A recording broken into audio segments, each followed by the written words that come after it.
Hello everyone, welcome to my new mini blog. তো সবাই কেমন আছো? আশা করি সবাই খুব ভালো আছো। আমিও খুব ভালো আছি।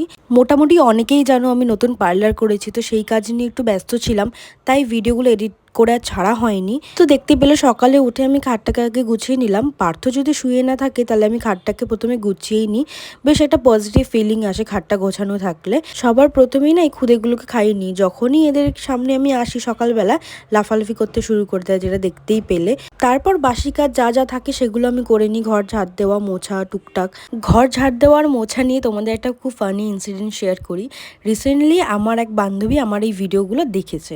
আর মিনি ব্লগে আমি যা যা সারাদিন করি মোটামুটি সবকিছুই তোমাদের সাথে শেয়ার করি। তো স্বাভাবিকভাবে আমি সারাদিন যা যা করি সেগুলোই তোমাদের সাথে শেয়ার করি। তো সেই বান্ধবীটা আরেকটা বান্ধবীকে বলেছে যে ওগুলো কোনো মিনি ব্লগ হলো, সারাদিন কাজ করে সেটাই। তো যাকে ও বলেছে সেই আবার আমাকে সে বলে দিয়েছে। তো আমি শুধু এটুখানি বলতে চাই যে মিনি ব্লগ কীরকম হয় তুই একটু করে যদি আপলোড করিস তাহলে হয়তো আমি জানতে পারবো।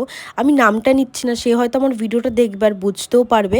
আমি কখনোই এভাবে কথা বলি না, বাট আজকে আমি বলতে বাধ্য হলাম। কারণ একটা মিনি ব্লগ হয়তো 2 মিনিট বা 3 মিনিটের হয়, বাট সেটাকে ভিডিও করে এডিট করতে না অনেকটাই সময় লাগে। যারা এই ভিডিও কন্টেন্ট বানায় তারাই একমাত্র জানবে। সুতরাং কাউকে কিছু বলার আগে 10বার ভেবে নেওয়াটা উচিত। তো যাই হোক, লাঞ্চ করে আমরা বেরিয়েছিলাম একটা কাজের জন্য। তো সেখান থেকে বিকেলবেলা চলে এসেছিলাম আমরা চায়ে ব্রেকে।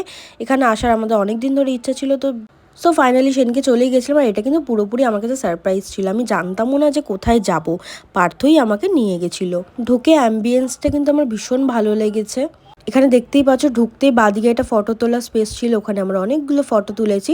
আমরা গেছিলাম 4জন, আমি, পার্থ আর একটা আমাদের ফ্রেন্ড আর তার ওয়াইফ গেছিলাম। সো ওখানে গিয়ে প্রথমে চা অর্ডার করে দিলাম, চাটাও বেশ ভালো ছিল। তারপরে পিৎজা অর্ডার করেছিলাম। পিৎজাটা আমার খুব একটাও ভালো লাগেনি, বাট ওকে ওকে ছিল। যেহেতু আমরা দোলের সময় গেছিলাম তো মেনুতে দেখলাম কিছু ঠান্ডাই ছিল। যেহেতু আমি দুধের এসব কিছুই খাই না, আমি ওপরে যে আইসক্রিম স্কুপটা দেয় না ওটাই খাচ্ছিলাম। খেতে গিয়ে যা কাণ্ড করেছি আমি। সো নেক্সট ভিডিওতে আবার দেখা হচ্ছে। যদি ভিডিওটা ভালো লাগে অবশ্যই কিন্তু লাইক আর কমেন্ট করতে ভুলো না।